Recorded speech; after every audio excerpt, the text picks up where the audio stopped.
Have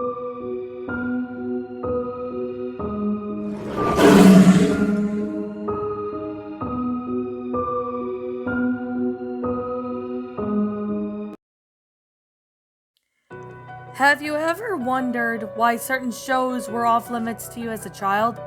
Probably because of swearing, sexual content, and the occasional use of the word pingas, right? Well, that is true, but there's a deeper layer than that, for me anyway. It all started when I was around 6 or so. At this age, I loved to do everything that was exactly the opposite of what I was supposed to do. If you said don't touch the cake I made for your aunt's wedding, I'd probably end up devouring the entire thing in one sitting. So obviously, when my mother told me not to watch Adult Swim portion of Cartoon Network's lineup, I made my goal to watch it every single night. I had gotten away with it for a few nights. Every night, I would sit on the floor with the television remote in hand, giggling at I know how I was getting away with going behind my mother's back. Unfortunately, my fun didn't last forever. I would say that I had only been able to sneak in to watch a channel for about a week or two before my mother began to catch on. It started with her noticing that my various stuffed animals would be left on the floor in front of the television at night. Then, she began noticing that I was more sluggish than usual, a huge sign pointing out to the fact that I hadn't been sleeping. But the last straw was when she finally caught my face glued to the television screen. I can't recall what was on the screen exactly, but I do remember the word pingas being repeated over and over again in a chant-like phrase. Looking back, that could have easily been an Adult Swim show that has ever aired.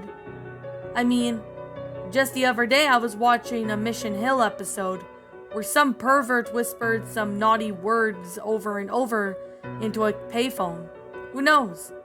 Maybe that's what I was just watching then? Anyway, none of that matters now. Really, it didn't matter to me then, and all it mattered to me was when I was caught doing something I was strictly forbidden not to do. So I did what every other 6-year-old caught with their hand in the cookie jar would do: cry. I could easily attribute to all of the throat problems I have today at that night. I am pretty sure I busted a few things in my throat from crying so hard so long, begging for my mother's forgiveness. She stood firm in her decision, giving me the old-fashioned spanking, before sending me straight to bed back upstairs. It had always been hard to make my mother angry, but once you did, she could be a real witch. Well, at least that's what I got and fought of then. I actually appreciate being sent and set right when I was, well, that age. After that night, I vowed to never watch Adult Swim again. That, of course, was just one of my many childhood vows I made myself. Like when I got a stomachache from eating too much and I vowed not to eat chocolate cake again. I probably would have kept that promise if those shows had not been kept replaying in my mind. They were so different from the shows my mom wanted me to watch. They were daring and forbidden, something craved even as a child. Not only that, but all my friends were watching these types of shows at school, even though they were only in first grade. About a week or so had passed after I'd gotten caught. My dad had finally came over for a visit. My parents had gotten a divorce not long after I was born, so I only got to see my dad when he would come out for a visit. It was the first time I had seen him in nearly a year, so I couldn't wait to hear the stories he had to tell. My dad was always on the go with his job, traveling all around the country to chase storms. Why he enjoys something like that, I'll never know. But to each of his own, I guess. Anyway, after listening to what felt like a never-ending number of stories about tornadoes and other storm phenomena, it was finally bedtime. Luckily, I wasn't confronted the usual 8:30 curfew when my dad was visiting, so my mom let me stay up as long as I wanted. My dad had always been a pushover when it comes to giving me everything I wanted. I think he felt guilty for never being able to see me except every once a year or two. So it was nearing 1 in the morning when he had no problem with me staying up to watch television with me. I sat in front of the television with a smirk on my face. I knew my dad would let me watch whatever I wanted, especially since he was a very vivid fan of every adult cartoon on the market. I could even recall wearing his South Park shirts, which is easily draped down past my feet when I was that age. My mom never liked that too much either, but I just chalked it all up as her being too overprotective. Okay, I'm trailing off into my life, the mini-series. Let's get back on track. I asked as sweetly and politely as I could with a pout on my face, if I could muster, if we could watch a new show I found. I told him the channel, and he didn't hesitate to turn it over. Even though I'm positive and he knew no kiddie shows were playing at that time of night. I remember received a jolt from the same feelings that I had prior to my mom pulling the plug on my after-hours television fun. I felt excitement, mischief, and subtle sense of fear that I've always got from watching those cartoons. You have to admit that most of the stuff that plays on TV on those lineups can be very scary to a 6-year-old. During the commercial break, I heard my dad snoring his signature snore that could be easily used as a place of foghorn. I was irritated by this, so I sat closer to the television in order to actually hear the show. I sat there, watching whatever show was on for a few minutes. I started to feel my excitement fade and be replaced with a feeling of paranoia, which I often got when I saw these types of shows on television. I kept looking over my shoulder, making sure the characters weren't there. Why? I don't know. I was a sensitive kid, and the stupidest things could scare me. I do remember the screen cutting to the show, transitioning to the black screen, which was pretty normal for Adult Swim, as I usually begin commercials. This way, I hadn't had any commercials. There were logos of a channel displayed on the screen of black. This always caused my heart to stop a little. I hated the feeling of silliness and silence of those commercials as a kid. It always made me feel uneasy. For some reason, the feeling was a little more this time. Not anything that would make me bolt out of the room. Yet, I was sitting in silence, with the feeling growing stronger each second of the logo didn't appear. I noticed it. It was taking longer than usual, as if the situation had gone into dead air. The screen jolted at that point, which I thought it was a sign of the logo that was going to appear. A logo, in fact, did appear, but it wasn't the logo that I had come to expect from the previous times I had watched the channel. It was a simple logo, scrolled over to the center of the screen in white lines. It wasn't too fancy, but the cleanliness and the sharpness of the lines definitely made up for it. It was hard to tell what that logo was. It just seemed like a bunch of crisscrossing lines held within a thick box. It looked like the National Geographic logo, if it had all of the color drained. As the logo faded into black, the sound usually heard before most movies of the 90s, I believe it was the THX sound effects, blared. I was surprised it didn't wake up my dad. Now present our future presentation, a man boomed. Sounded a lot like a person that narrates of her movies in theaters. You know that man who tells you to shut off your cell phone and buy loads of popcorn and candy? Instantly, I felt tons better. I figured that this was just how Adult Swim premiered their movies, and after days of watching nothing but Disney, I was then excited to see the shows and movies all my first grade friends got to watch. The only thing I could think about was bragging to my friends that I had seen an adult movie on the Forbidden Channel, not to be mistaken with porn, guys. The movie started off with little droplets falling from the darkened sky, mixture with the translucent rain, were droplets of scarlet, which were supposed to be blood, although it felt much more like paint in its package in this old paint by numbers. Then again, you can't really expect much more than that from a low-budget Adult Swim film. Plus, blood wasn't exactly rare amongst their programs. It was just another reason why my mom wouldn't allow me to watch the station. After the shower of rain and blood, one of the main characters could be seen from a bird's eye view. Their hair was rich and vibrant purple color. However, the color was fading. The rain seemed to be washing it away, as you could clearly see the purple driplets sliding down the character's body. The scene cut to a close-up picture of the character's face. It was a young woman cartoon character. Her eyes were nothing more than slits of black, resembling an electrical out unit. Actually, herself resembled as a huge electrical outlet, which was carried away by tiny sticks for legs and arms. Imagine the legs and arms from the SpongeBob SquarePants episode, Frankendoodle. That's the best way I can know for a fact to describe it.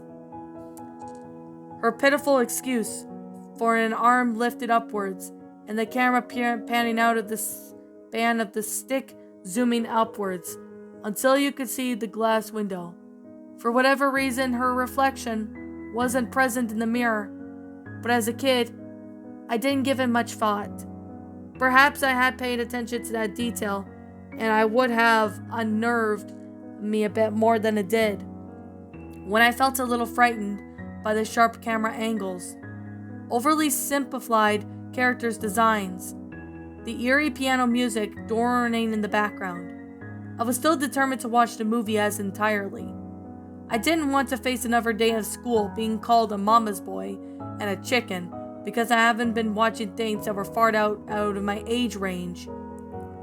The piano music seemed to be coming from one of those old busted record players. In fact, it was. As the camera panned up to the window, it steadily began to fade into the glass. It wasn't showing the contents of the room behind the window. It was actually showing the inside of the glass. Once inside the window, you could see an overweight character, drawn far differently from the female outlet.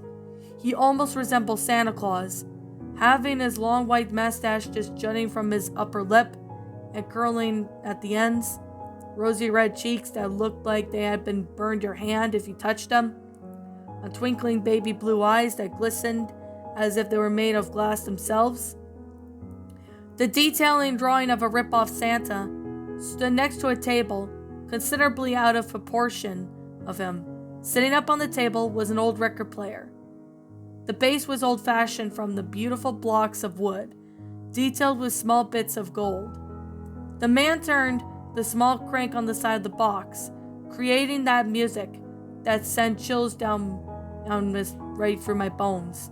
At 6, I was used to songs and things like Mary Had a Little Lamb, not the type of music that was played at funerals. "Turn the crank! Turn the crank!"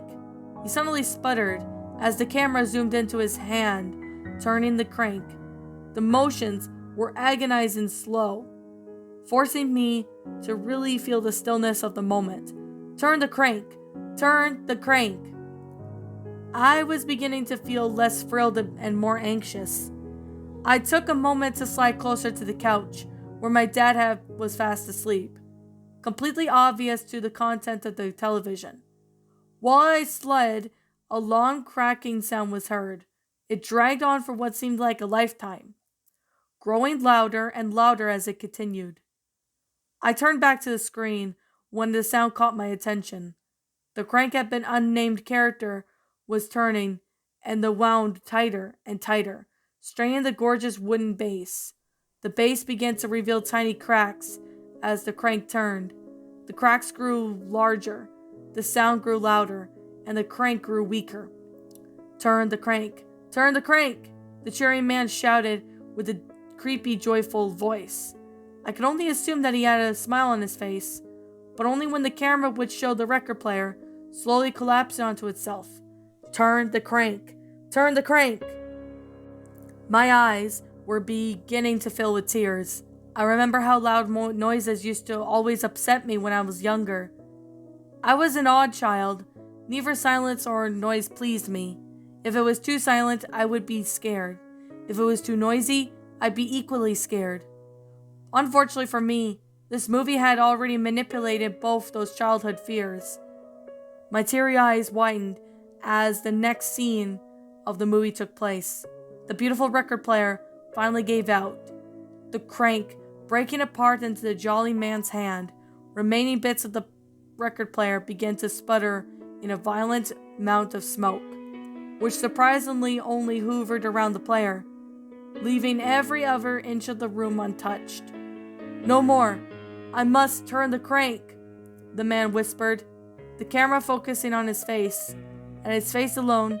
His cherry-colored cheeks were growing pale as his glimmering eyes began to lose their luster. Suddenly those once sparkling blue eyes shattered of glass, falling onto the floor. I was surprised that they didn't even fling onto the screen. They just sort of fell from the man's eye sockets. I later figured out that the rain was the start of the film, and had actually been the glass falling from his face. The lonesome girl has finally sank. The screen then cut to an abrupt moment of darkness, but only long enough to fade into the next scene. There was another bird's eye view of the screen, where a female character had been walking at the beginning of the movie. There was shards of glass completely coating the street below. All you could see were the very tops of some of the buildings, which they were all tinted with a very rusty shade of crimson because of the massive amount of broken glass. The camera began to lower the view, zooming in by showing choppily cut frames, each one closer to the mess than the last. As the last frame was being presented, I could see the outline of the character from the beginning, laying motionless in the midst of the glassy sea. The shards surrounded her body as if they were a pale shade of purple, obviously caused from the color that had been completely drained from her hair. But at this point I was bawling my eyes out. I may have been young, but I knew that a dead person locked in there, like I knew for sure the girl was dead. No one could survive being pelted in such an enormous amount of glass like that.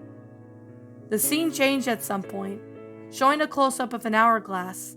The camera was slowly, gently pulling away from the hourglass, which had grains of sand sliding through the midsection. It kind of reminded me of that soap opera, Days of Our Lives. I'm sure you soap opera junkies know what I'm talking about. Only it was much more grim and against a colorless background. "She's perfectly fine. Now don't you fret. Thanks for watching my show, kids. But you're not out of hell yet." At this point, I let out a scream. My throat was still sore to the next day. My scream was so sharp that it even forced my dad to bolt awake. He sat up to check on me, accidentally shifting his elbow onto the television remote, causing the channel to change. That's when I saw the channel change me more confused than I already was. The logo for Adult Swim flashed up on the screen, and the next show started, as if it was the television hadn't been on Cartoon Network at all that night. My dad apologized for switching the channel, hitting the recall button on the remote. I was too busy sobbing with fear to stop him.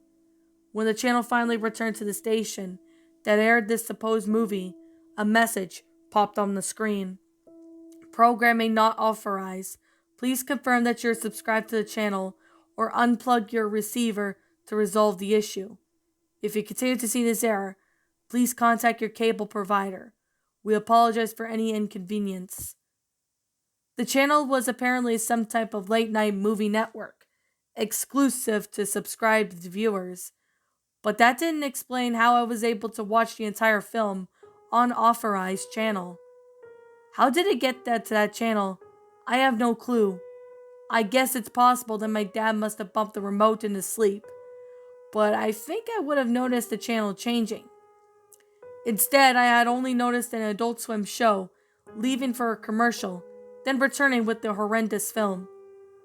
I slept in my mother's room that night, trying to block the images of the film strip out of my mind.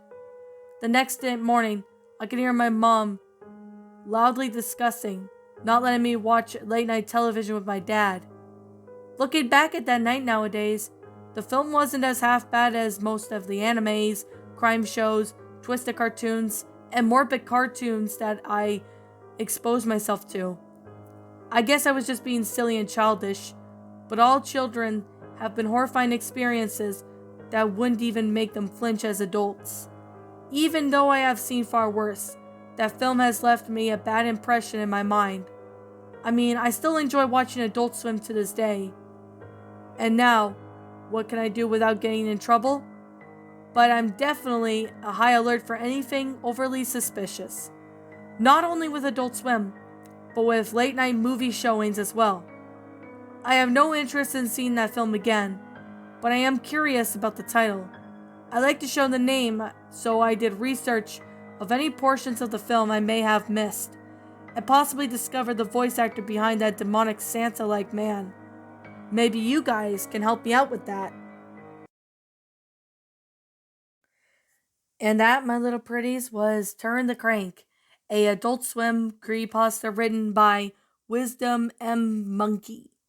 My final thoughts on this story? I actually never heard of this story.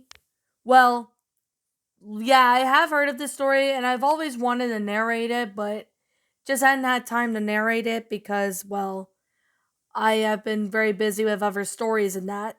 So, back, I believe in 2017 or 18, I do, oh, pardon me, excuse me. I do remember Shadow Reader narrated this one at the time on his old channel before it was terminated. And I have to say, I really do find this story to have like a really good concept. Like, I mean, this is basically the protagonist watching TV one night and ends up finding out this one show on Adult Swim that was never been aired or something. It was some movie to be to be completely honest. Now, yeah, my voice is still acting a bit off cuz I'm still trying to get over a cold. So, yeah, I do apologize for that. So, my voice sounds hoarse. So, I do apologize for that. But anyway, I have to say the detail in this story actually put a lot of time and effort into it. Like, this is like an older story. Like, I'm talking 2014 or something like that. I mean, the detail of it was really well made. I like the concept of how it went out. I mean, I've always wondered, I've always wondered one thing is what was this movie? Like, what was the movie about that this protagonist was watching? Like, I think it could be maybe just some weird movie that he's never seen before or something. I mean, that is quite possible to be fair, because, yeah, I mean, I'm not gonna lie when I say this. This movie was actually not that bad. I'm, well, not movie, but the Adult Swim movies I've seen were not that bad. Like, I've seen a lot of Adult Swim shows that were aired on there. I mean, I've watched a bit of it when I was a kid during the late night, well, lineups for adults that, have adult shows like on Cartoon Network and stuff like that. And if I'm going to be completely honest, I actually really found this story to be, well, quite believable in a sense. Like, I mean, there's like a lot of mysteries and questions we can always ask ourselves as what movie was the protagonist watching or something like that. Like, I mean, there was nothing really much about it. If I'm going to be completely honest, I mean, I've heard a couple narrations of people narrating this story like Silver Stories, Dave the Useless. I do remember the God of Creepy actually narrated it one time, and I honestly thought it was a pretty good story. So, now that I finally have time to narrate this, I actually really found this story a really good creepypasta. It's definitely worth it. It's a pretty good television pasta. It's not cliched or anything like that. It's a pretty good classic story. And I recommend all of you guys, if you are actually narrating stories, that you should check out this story. I'm not going to lie when I say this. This story was flat out amazing. Really well done. And there's definitely a lot of time and effort into the story. So, anyways, like I'm gonna say, this is simply my own personal opinion. If you happen to disagree with me, that's perfectly fine too.